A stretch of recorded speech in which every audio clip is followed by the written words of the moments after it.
Welcome to the Gita in Action podcast. My name's Radha, and I'm here with our regular family of seekers, and we're reading through the Bhagavad Gita verse by verse. And we're in the Bhakti section now. You know what? I love the whole Gita. I mean, the Gita's amazing. But preparing class for the Bhakti section, it's like I'm extra excited to do it. It's just like blissful, transcendental, all of the things, like whatever issues you're dealing with in the material world, you sit down and you hear these verses, it just like gets you out of it. It gets you out of it and it gets you through it. And I'm so grateful to have to have this text in my life and the association of all of you beautiful souls. So today we're going to start text 8. Chapter 7, text 8 is where we're going to start. But before we do that, I forgot this the last time, but I want to start doing this. The beginning of every class is saying these prayers, thanking our teachers, and kind of setting the mood for the day. So Shakti, when you're ready, if you could lead us in these prayers.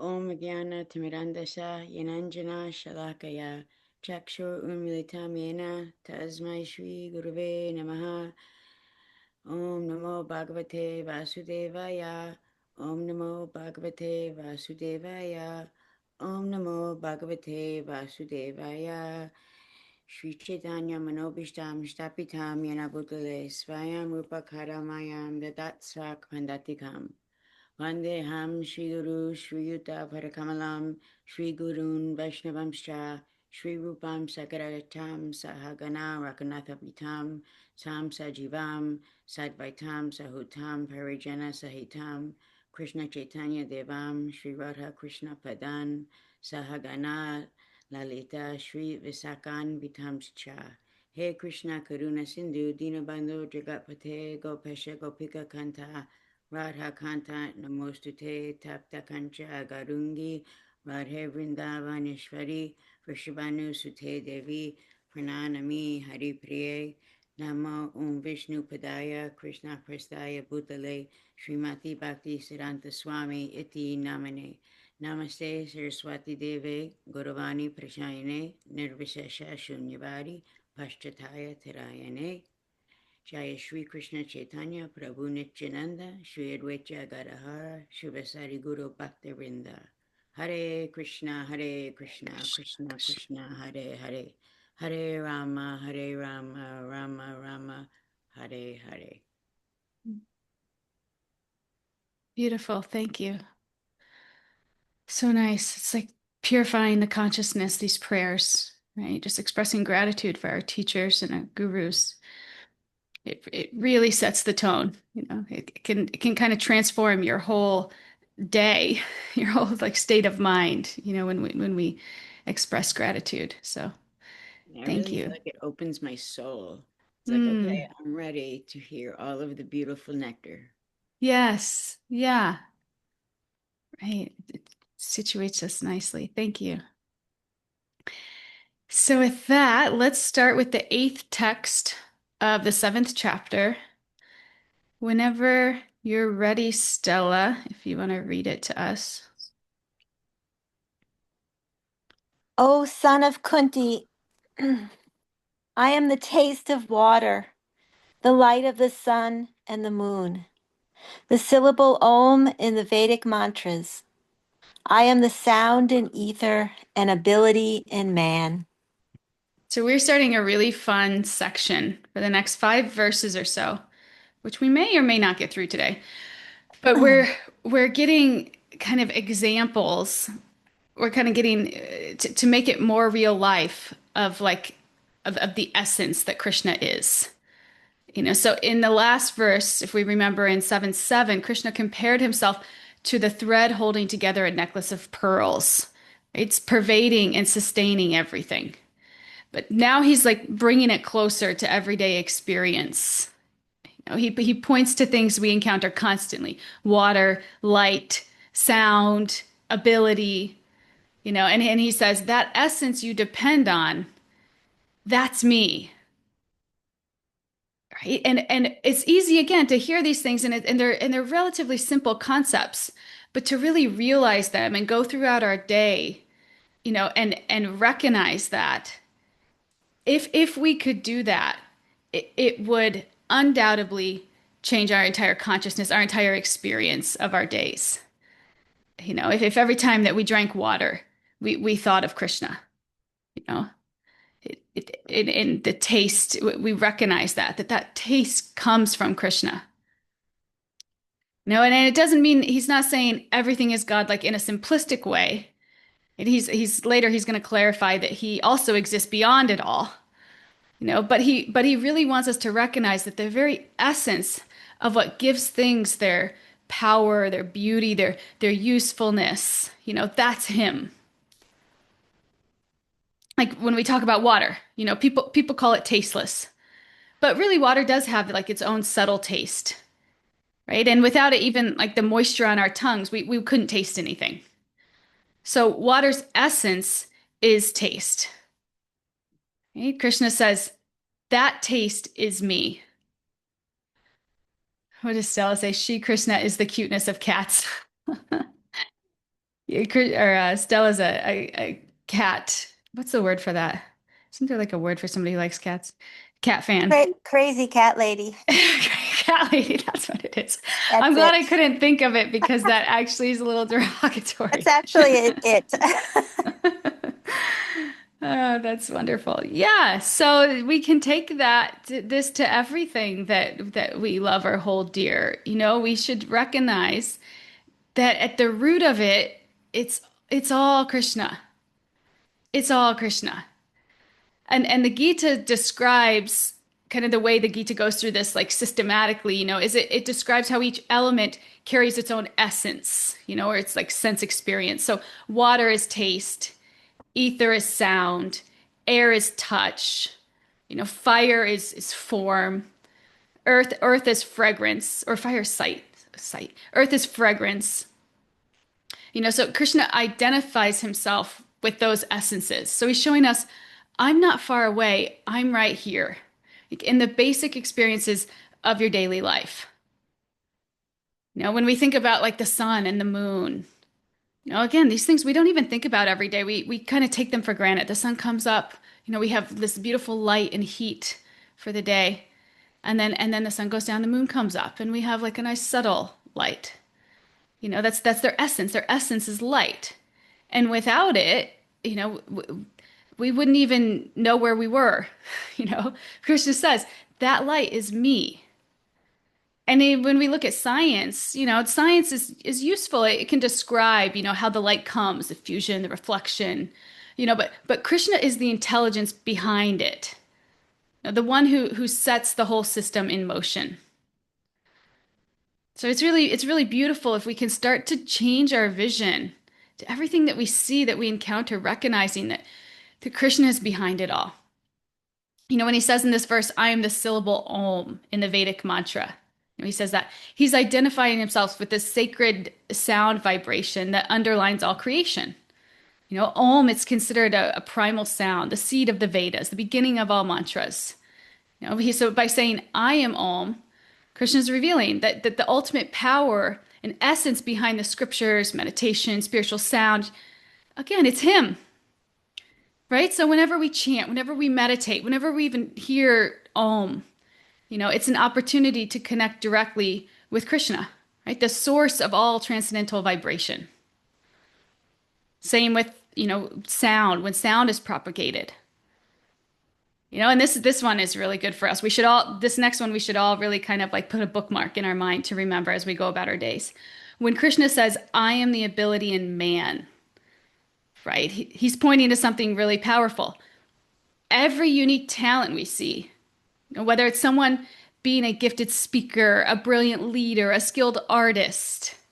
I know Shakti's like insane at yoga asana. If you follow her on Instagram, you see, right? All of that actually comes from him. And it's not just about outward skills either, right? What really sets human beings apart is our ability to rise above basic instincts, Like my dog is only concerned with like eating, sleeping, defending, reproducing, right? That's like an animalistic mentality. But humans have the capacity to pause, to reflect, to choose a higher path, right? The ability to control our impulses, to say no to what drags us down and yes to what lifts us up, right? That spark of willpower. Then the wisdom, it isn't just ours.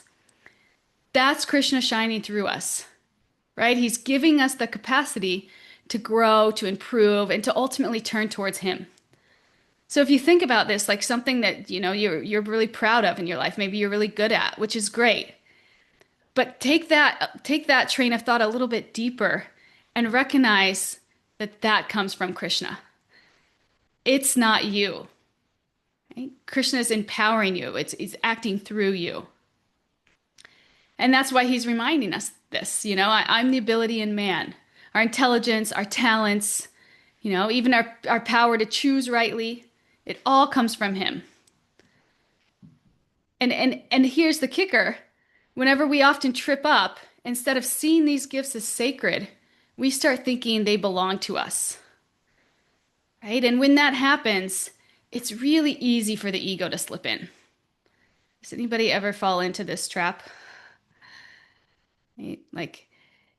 But if we realized that Krishna is really the source of our abilities, how does that even shift the way we think about our success and failure? I think about this a lot of times when I mess up. I mess something up. It's like Krishna's the source of our abilities. And so if something's, if we mess up and it's not there for a second, Krishna's the source of it all, right? So we don't even have to worry about it. It's okay. We don't have to worry about taking credit or feeling like a failure if we don't perform in a way that we think we should, right? Because it's all Krishna. We just have to do our best with like the limited capacity that we have and trust Krishna. Right? It's almost like liberating from ourselves. We don't have to put so much pressure on ourselves. Right? And it's because it's all we kind of take all that on, and it's not even our rightful position. Right? We may have some abilities, right? And we can do our best to use them in Krishna's service, but at the same time, we can't get attached to them. We can't trick ourselves into thinking that they belong to me, right? Or overly identifying ourselves with them in a way that's painful when they kind of split from us, right? And that's also something that will happen, right? With life's ups and downs.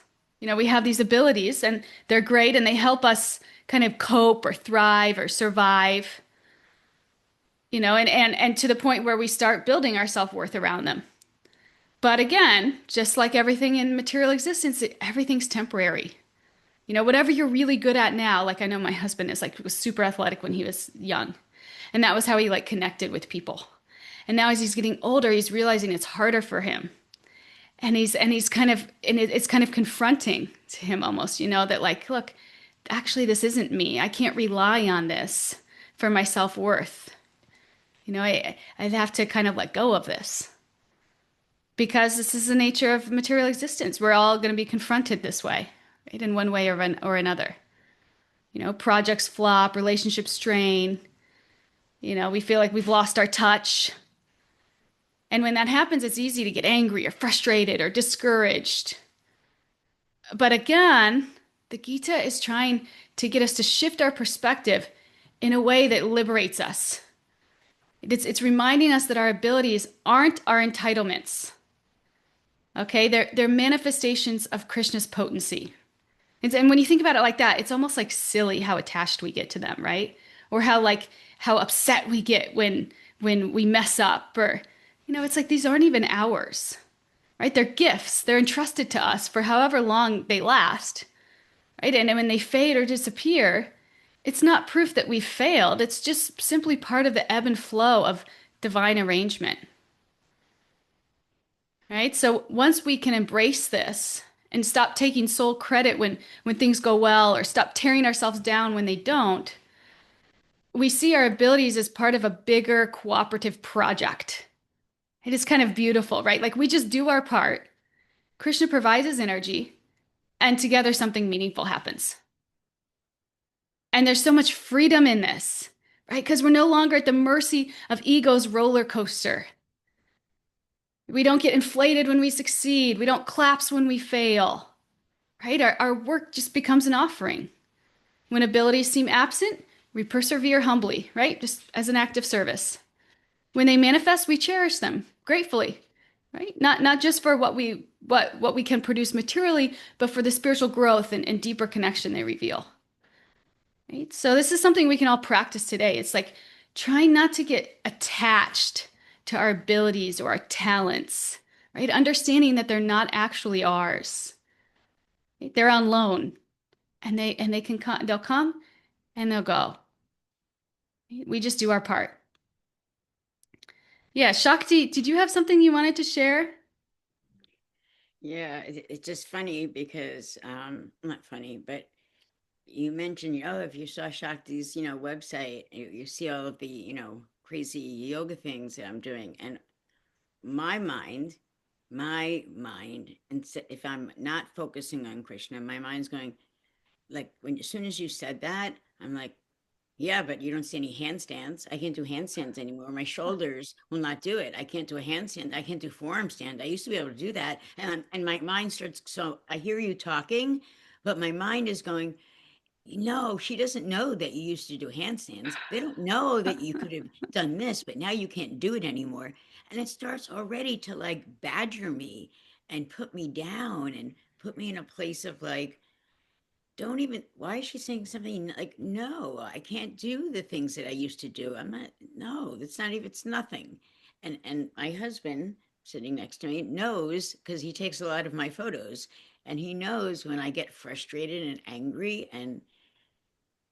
but if I remember, like, you know what, like, I'm going to be 59. They were on loan. It's Hmm. time to kind of slow myself down and it's okay. And it's like I need to let go of that attachment.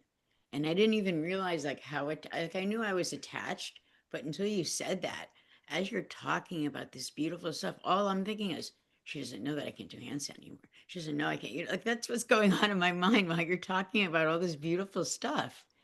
And Yeah, not stuff, but the beautiful reality of that it's on right. loan and it's not ours. And it's sort of like for me, I feel like these are lessons. These are lessons. Krishna is teaching me lessons. He's, you know, and he wants me to know, like these aren't yours. I gave them to you for a while, and now it's time to move into a different whatever his thoughts process is, right? And so I just need to let go of it because I could see how all of a sudden the hairs came on end, and I was like, Hmm. are you so crazy? Like, relax. Like, Right, our ego just jumps right in and yes. takes ownership. Yeah, our conditioned state. Yeah, and then also to recognize like how different it would feel to see these things as a gift rather than something you own, right? Like how does that feel in you? To see them as a gift rather than something you own. I feel like it's like liberating. It's like you don't have to live up to anything because it's not yours anyway. It's just a gift that's manifesting itself right now. That's it. You don't have to hold on to it. You don't have to identify with it. I don't know. That makes me feel liberated. Is that how it makes you feel, Shakti? I honestly, sometimes it does. Sometimes it really does. And then there's other times, like I'm like, oh, I'm doing a yoga challenge, and I don't really work a lot, so it's like, it's fun. I was doing it with my friends, but it becomes not so fun when I'm Mm, on there, and I'm like, all right, I have to do a version of I don't know whatever pose, and I'm like, oh my God, look at she's got such a big back bend, my back can't do that, like, and then I start the ego jumps in, and once my ego jumps in anything, to be honest, the yoga practice, something with my car, something with my family, whatever, anytime my ego jumps in, it takes away, it's a joy stealer. My Mm-hmm. ego, like I want to cry now. The ego is a joy stealer. It takes Yeah. away the joy that I have in anything, not just what I'm doing, but anything I'm a part of. Once the ego comes in, it's like, go away. So that's why I get up so early, so I can chant, so I can just connect to Krishna. I need to do that. Yeah. Sometimes it's like I get up, I do it sometimes on rote, like I just get up, I do my thing. And I think a lot of us maybe do that because it's so early. But as I'm sitting here and I'm chanting, I could feel the cleansing going on, Mm. and little by slowly the letting go of that ego. The ego is really, the only thing I could say is it's something else. It's a monster, right? Such a monster. It takes all this false credit. Yeah. Yeah. And it's easy to see when other people take false credit, right? Like, you didn't do that. Why is he taking credit for that? But really, we do that all the time because the credit is Krishna's. The credit is Krishna's. The skills, the talents, the strengths, right? They're granted to us maybe by past karma and divine grace. But just like any loan, it can be called back at any moment, right? Leaving us only with the consequences of how we used them, right? How we used these gifts, how we used these talents. That's all we're going to be left with. Right? So let's get mindful about that and less attached to holding on to them so that they can serve the ego, which is really just the cause of our demise, right? We can, instead of obsessing with ourselves, we can shift our focus to glorifying Krishna. Right? And we can use our abilities to honor the divine, right? And in that way, we'll experience a deeper fulfillment, one that's not tied to praise or status or fleeting success, right? The kind of fulfillment that truly lasts. So that's what we want to do with our abilities. We want to engage them in service, right? And in that way, we use our abilities so that we can connect with God, right? Just like this podcast, right? Like I kind of have an ability for digesting information and organizing information and communicating. Like these things are kind of high in my chart, right? So it's like, okay, I could use it in a way to serve my ego, right? Or I could use it or make lots of money or I could use it in a way to serve God, right? I could use it in a way to to to design classes to to praise God, right? And to share his glories. And in that way, this talent that I have, it's really just being used to connect me with God. And I feel that. I feel that. Honestly, that's why I get up and come every time. That's why I'm so diligent about getting these classes together and because I feel so connected. It makes me these talents are just connecting me to God. And in that way, it helps me really survive the chaos of life. Right? Right? It helps me survive the chaos of life and look forward to what's to come. Right? And in the meantime, just relish in that connection. So that's what we're trying to do. And even when we try to do that, the ego's going to creep in because it's relentless. The ego creeps in. How many likes am I getting? How many comments? How many people are viewing? It's natural. But we just have to keep trying to keep the main thing in the center. Right? And then just kind of let the rest just kind of settle. Right? Just keep every time the ego comes up, just it's like a noisy child. Right? Okay, that's silly. Because we know better. We know better now. It'll still protest like a noisy child, right? But we just kind of let it go. Recognizing, right, that it's all Krishna. It's not us. Right? It's not us. Speaking of gifts, Yeah. Yeah. um, I was on a Gita Zoom yesterday morning and Zoe came on and she said Mukunda's moving to Florida. Did you know that? Yes. Yeah. So I thought right away, like we've had such a gift to have him for so long. Mm. Yeah. Yeah. Mukunda is the person who runs our Kirtan Center, and he is just phenomenal. I mean, he is like an example of a servant of a servant of a servant. Yeah. He really lives this stuff, and I know it's heartbreaking. It's really heartbreaking. Yeah. Yeah, seeing the gifts in other people, right? A lot of times, we see gifts in other people and we're envious. Why am I not like that? Why am I not getting that kind of attention? Right? Right. But to just see the gift as Krishna's energy manifesting through them, right? And then we see, wow, how beautiful that they're an instrument for God in that way, right? And then we appreciate the person so much. Right? This is spiritual vision.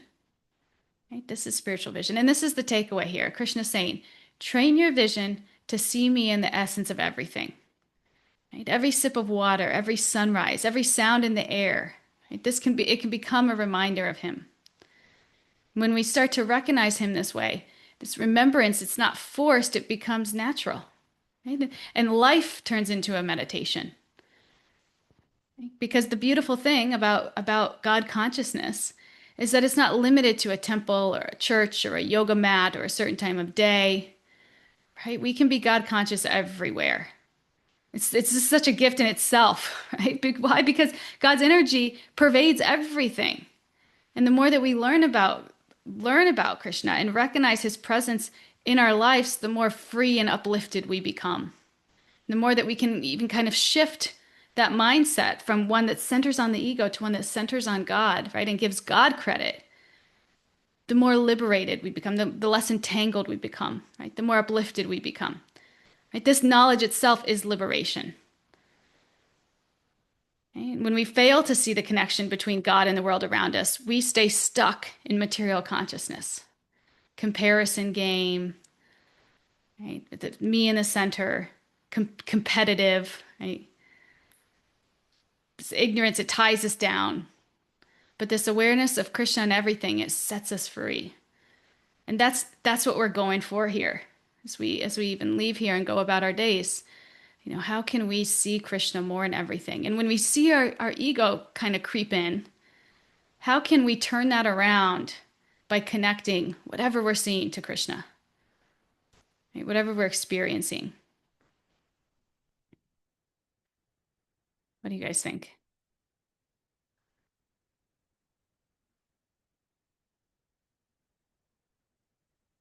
All right, should we go on to 7-9?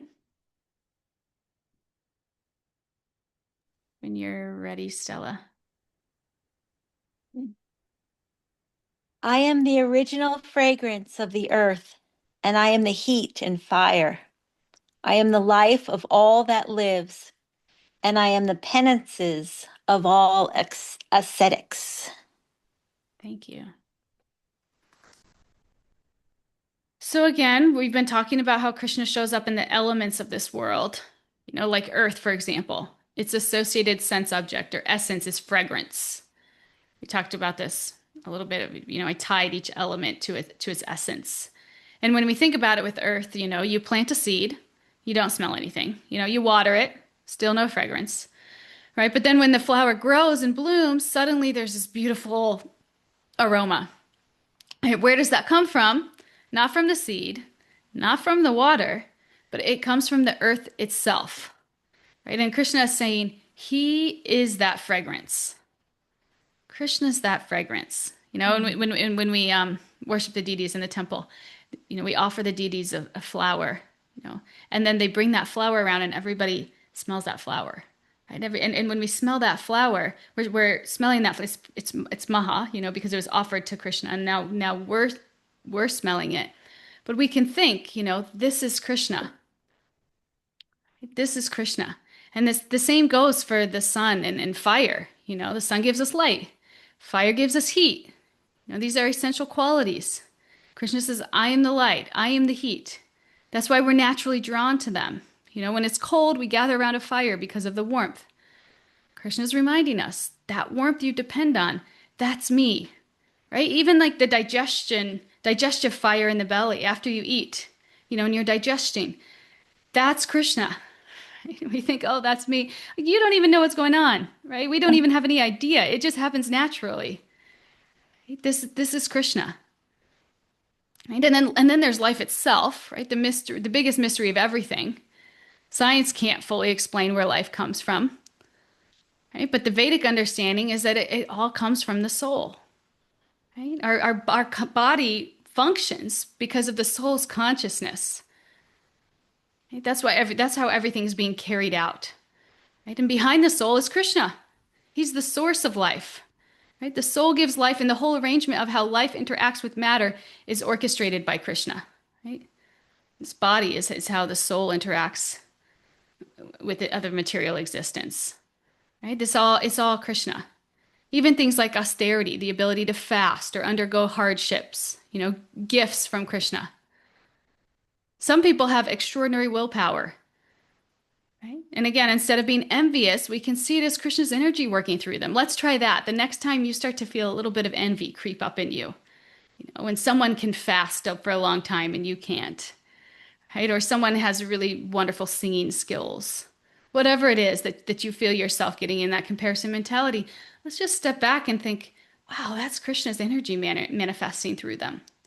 And how fortunate we are to get to witness that, right? To get to be a part of that. Krishna's showing us his energy. Beautiful. Right? Then maybe we can appreciate that person, right? Instead of being jealous of them. Okay? Ultimately, even life and death are not in our control. Doctors can treat, medicine can help, but healing in the final outcome, it's all in Krishna's hands. We know that, right? Sometimes people survive things they absolutely should not. Other times, like a small illness, will take a life. Right? And it's not about revenge or cruelty, but Krishna is simply arranging karmic reactions in different ways for each soul. It's all Krishna. Right? So again, this is the takeaway. It's Krishna consciousness, God consciousness. It's not limited to sacred spaces. Right? It's present in every sphere of life, in the fragrance of a flower, the heat of a fire, the mystery of life, the strength of austerity. Even life and death. We should all just be in awe every day as we walk around. We should all just be in awe. The capacity for Krishna consciousness, it's already there. It's everywhere. Right? We just need to recognize it and tap into it. Does this ever happen for you guys? Like something like a natural experience, like a flower's fragrance or sunlight or warmth, something like this that makes you feel connected to something greater. My husband and I go to a lot of national parks, like every year, usually. I don't know that we will now that we have a baby. We'll see what happens, but we like to go to national parks for a week. And it's just like just being in the quiet nature. It's like you can really feel God's presence there, right? Like everything's still, the air's so fresh, the sounds of waterfalls or rivers flowing, and it's just like, wow, this is amazing, right? This is Krishna. This is Krishna's energy. Yeah, Katie. Haribol, can you hear me? Yeah. Okay, great. Thanks. Yeah, so a lot of times for me, it's in conveniently for Krishna consciousness is in hearing, is in sound. Mm. And so for example, we do these like late night, well, stay open till 8 music nights in summer sometimes at the museum. And usually it's out like a local band from outside. But the last one, which was the other night, was our like kind of one of our staff that has a little duo and organizes the music for the holiday party. And some of us join him on that, at the holiday time. So he asked me to join him on the vocals for Country Roads. And so and it was kind of last minute. And so for like 2 days, I was just like going over that song in my head and off in a corner, over and over. And I was thinking how much so many songs are about like love or longing. And it just came to my mind, like how much these words are really Krishna calling out to people, or people can hear them and feel that kind of reciprocal, like longing to call out.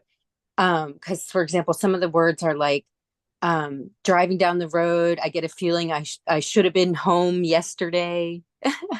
And kind of like a really beautiful description of nature and putting it all in a really spiritual context if you like look at the words more. And I was just thinking like, okay, so when I maybe instead of being nervous, I can just think of Krishna, like just making an offering, realize it's not like my thing. And that'll be very helpful to me and the others, even if they don't know like what I'm doing. And so, of course, like during the performance, I kind of forgot about that. And it was a little difficult because I couldn't rehearse with the whole band. And it was sort of like, you have to really listen and figure out what's happening on the spot. But I realized like that's okay. Like it was so nice to, for like 2 straight days, myself be like, okay, this is about Krishna, and just kind of make that connection with song. Like even when it's like Yeah. songs are kind of like these hidden in plain sight things that are actually often about Krishna stuff. So Yeah. it was kind of nice. And I thought it's okay, even though I couldn't think of that right in the moment. I think it came through that I had been thinking about Krishna in the preparation, hopefully, Yeah. and it was helpful. Yeah, amazing. I love that point that there's so many songs that even are about other things. If we can make them about Krishna and it's like, oh wow, that's actually very God conscious if we Mm. yeah, it's beautiful. My husband and we went out to eat for his birthday with his whole family this weekend. And I kid you not, we're in the restaurant and he's like, Mitchell, I think that Beatles Hare Krishna song is on right now. And I was like, no way. And sure enough, the Beatles Hare Krishna song was on. Just like, anyway, it made me think of it. Yeah. But what you did is such a good trick for the ego. I do that too sometimes, like if I haven't really prepared for class as much as I would like, just because I haven't had time and I'm just like, I just like say a prayer, like, God, whatever you want to come through, like it's all you. It's just like you take it off yourself.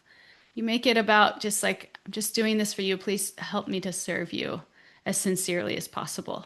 We make that our sincere prayer instead of like, let my performance be acceptable by everybody. Let everybody enjoy. It's just like, let me please you. Let this be an offering to you. And it just like, yeah, the anxiety just like fades and somehow you just feel confident. You just feel like, okay, whatever happens, it's for Krishna.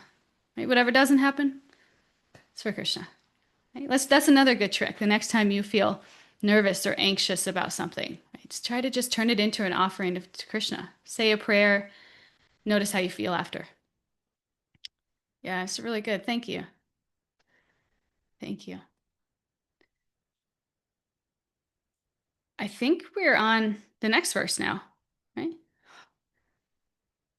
Yeah. Okay. Let's go to 7:10.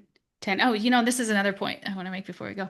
Even on austerity, like fasting or discipline or some kind of restraint, think about if it would be easier or harder if we see it as Krishna's gift.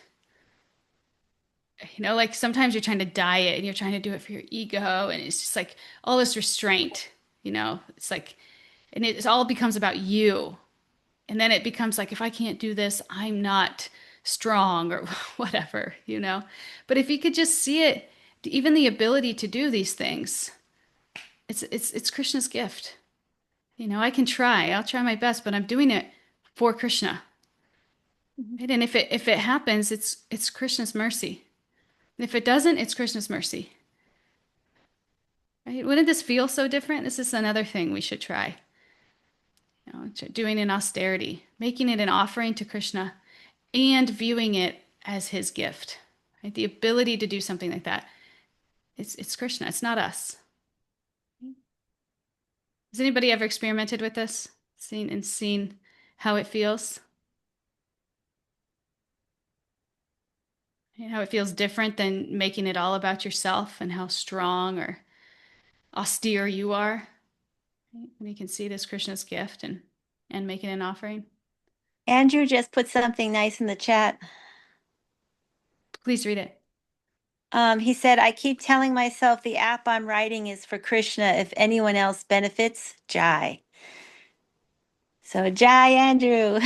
Yeah, Andrew is doing this beautiful Krishna conscious app, and he shares things with me here and there. And yeah, it's that's service, and it's service because the intention is pure. That's what makes it service. That purity of intention. And then what happens after that? It's beautiful. It's pleasing to Krishna, whatever it is. If you impact one person, five people, no people, right?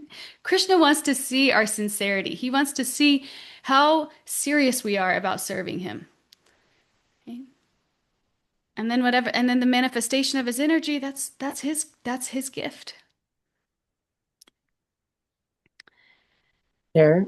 So I don't know about like, I guess this past year I like started to fast sometimes on Ekadasi, and definitely if it's an Ekadasi where I actually try to fast and try and chant my rounds and really be focused in Krishna consciousness all day, it's like way easier.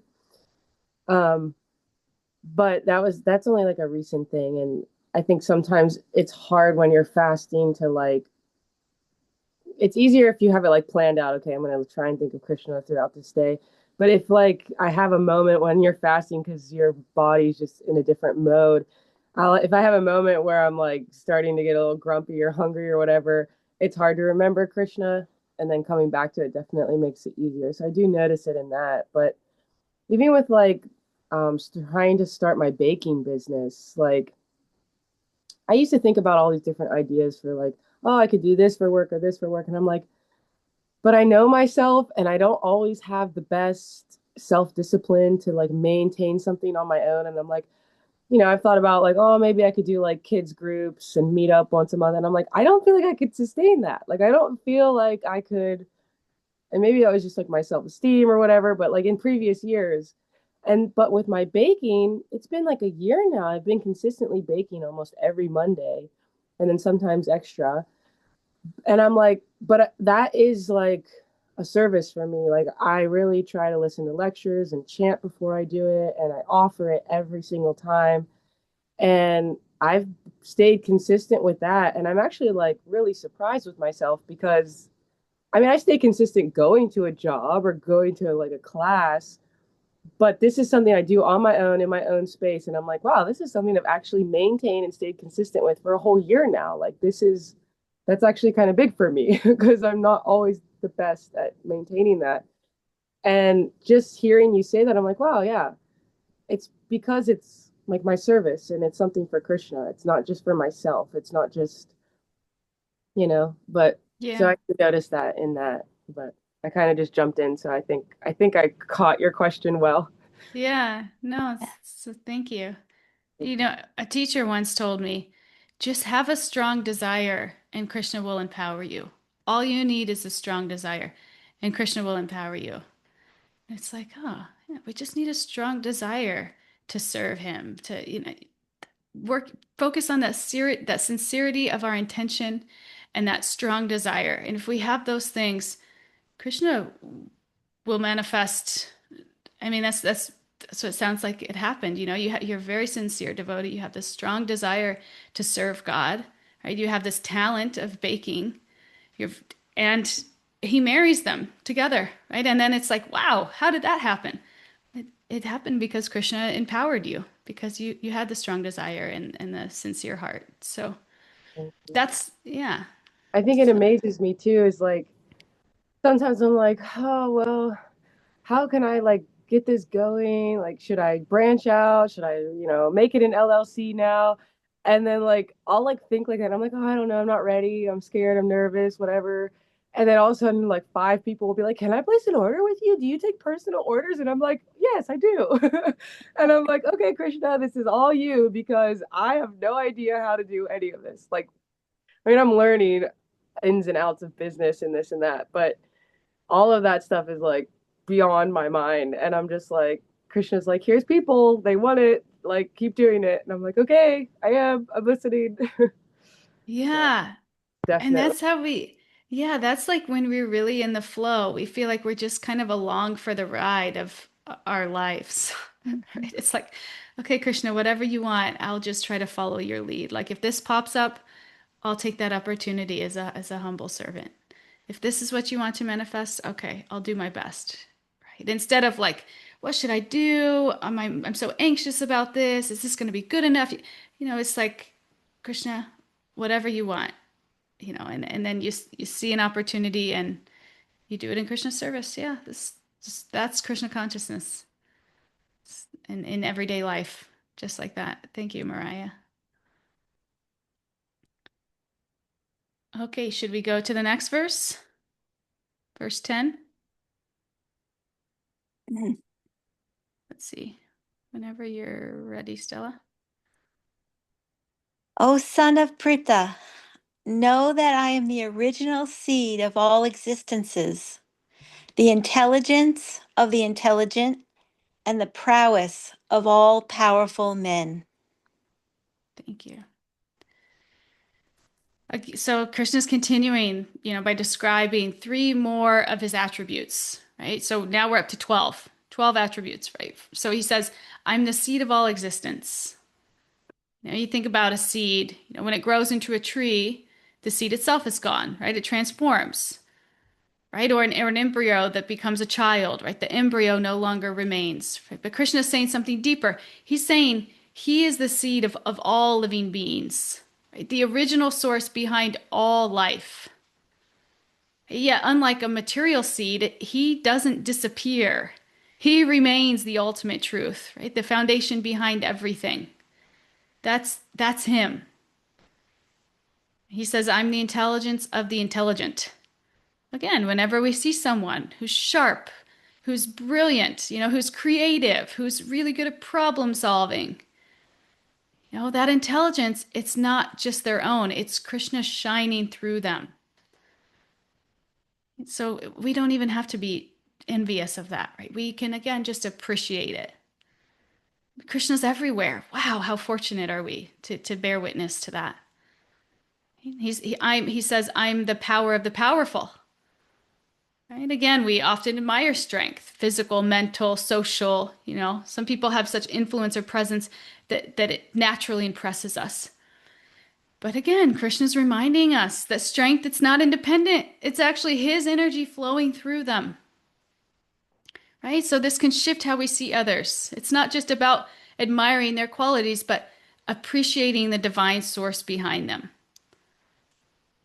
And when we think for ourselves, how often when we meet someone who's intelligent or powerful, do we feel, envious? Do we feel envious, or do we feel inspired, or do we feel humbled? And why? This is just good for us to even recognize for ourselves. Like as we walk out of here, we meet someone who's intelligent or powerful. How does that make us feel? And why? Just be an observer. Stella, what do you think?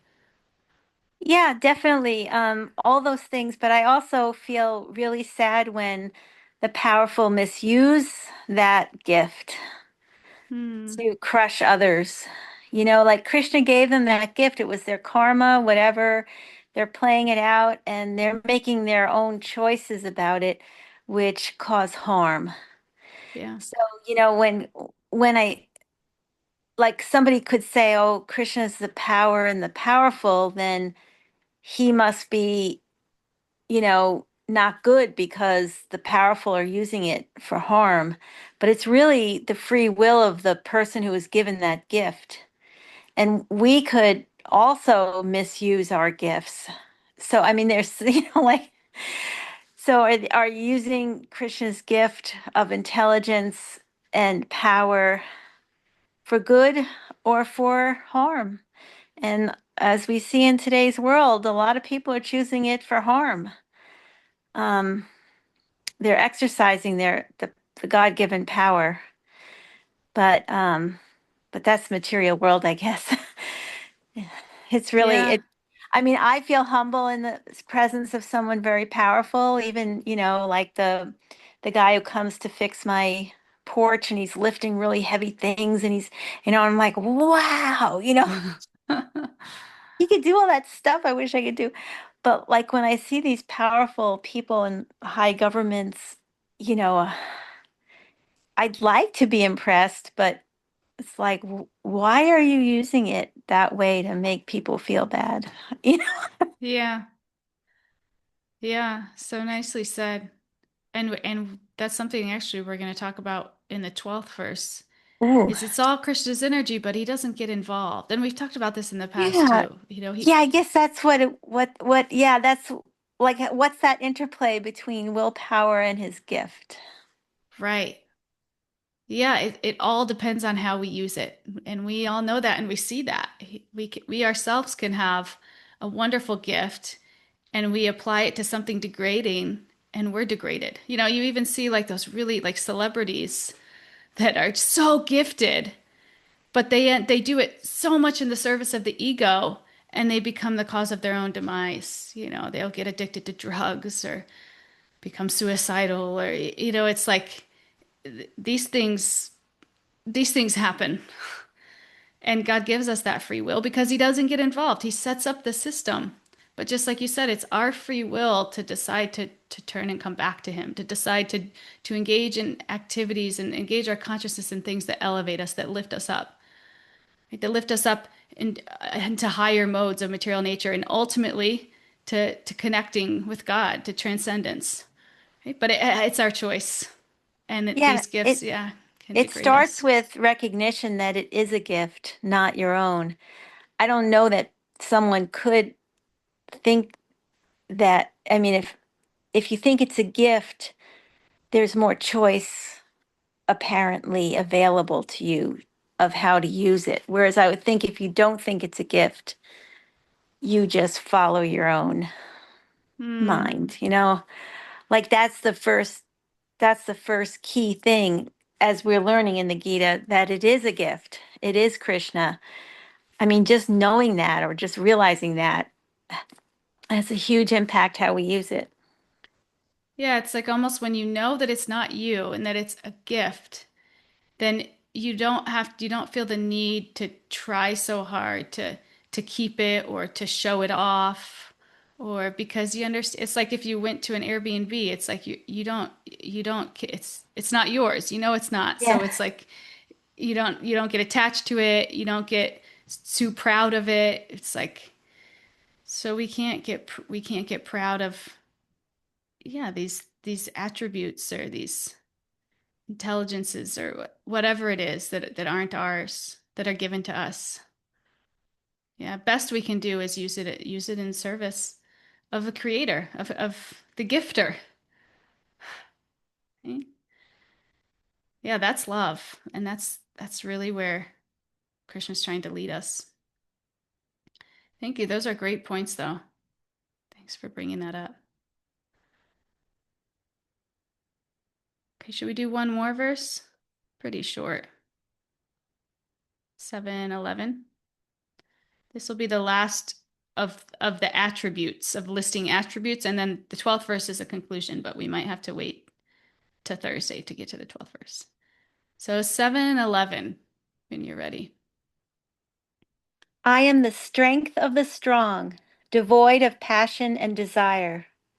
I am sex life, which is not contrary to religious principles, O Lord of the Bharatas, Arjuna. Thank you. Okay, so this wraps up these attributes. There's two more here. He's saying, I am the strength of the strong. You know, strength that's not mixed with selfish desire or aggression. You know, that's like the ultimate strength. He's declaring that the divine is manifested in the strength of those strong people who are free from lust and attachment. And then he's saying, I'm sex life when it's aligned with Dharma. Right? And this could sound a little surprising at first, but Krishna is showing us that even something as powerful or intimate as sex can be sacred when it's kept within the right context. Right? And in family life, when it's connected to responsibility, to Dharma, right? It becomes a way to honor the divine. You know, it offers humans the divine pleasure of assisting God in bringing new life into the world. But what happens is society glamorizes sex. It reduces it to just looks, pleasures, or escape. You know, and this something that's sacred, it gets trivialized. It's like so perverted. So Krishna's not saying sex is bad, right? Just that it shouldn't become the central obsession of life or be taken out of its proper place. Like strength, it's a gift from him. And when used rightly, it reflects his presence. Right? So the real point that Krishna is making is that every area of life, whether it's strength, our desires, or even our closest relationships, we can learn to see him. Right? But we have a tendency to take things cheaply, right? And we take something like even sex, right? And we make it cheap, right? We make it about just a short-term pleasure, a way to escape, when it could be something so much deeper than that. You know, bringing in, helping to bring new life into the world, right? And raise them in God consciousness. What a service to God that is. That's God.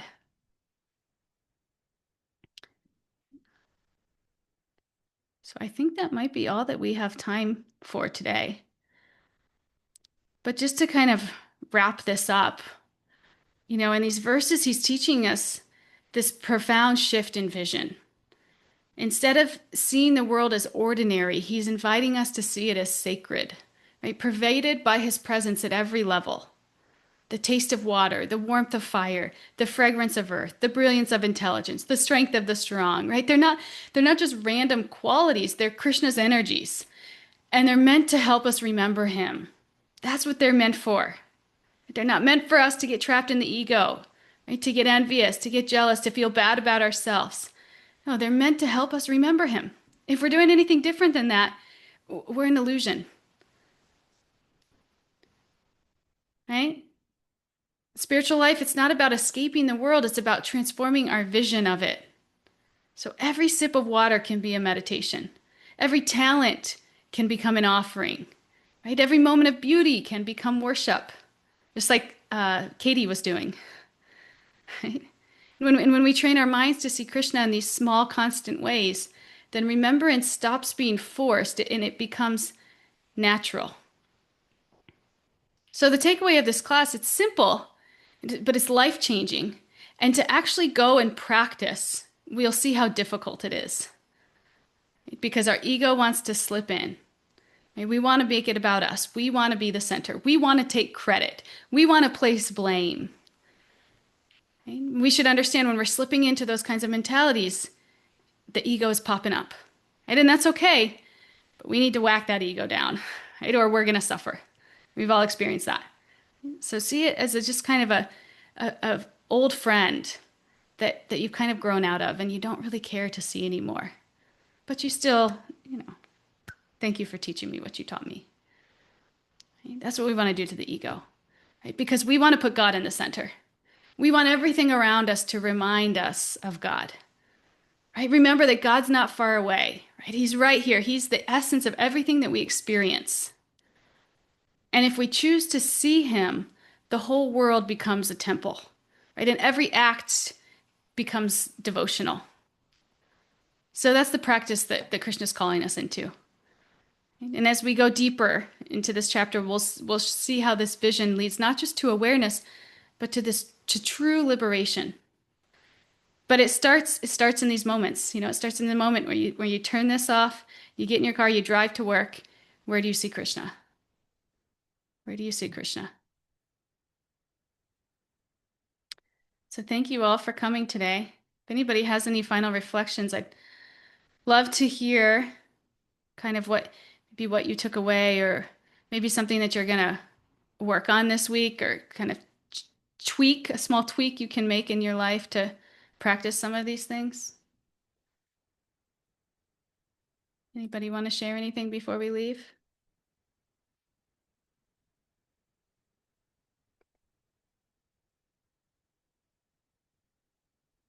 No? Stella, what do you got? Yeah, I'm going to be going to work at 1 o'clock today. I have the morning off, and I'm going to hope when I walk into the building to see it as Krishna's energy and all the students there with all their abilities. I mean, just to look at every student, they have a unique gift. That's what I'm going to try to do today. Beautiful. Beautiful. Thank you. Thank you. Thank you all for coming, sharing your hearts, and for doing the hard work. Because this takes discipline, this bhakti practice. It takes discipline, commitment, sincerity. It's not for the weak of heart. So thank you. I'll see you all on Thursday.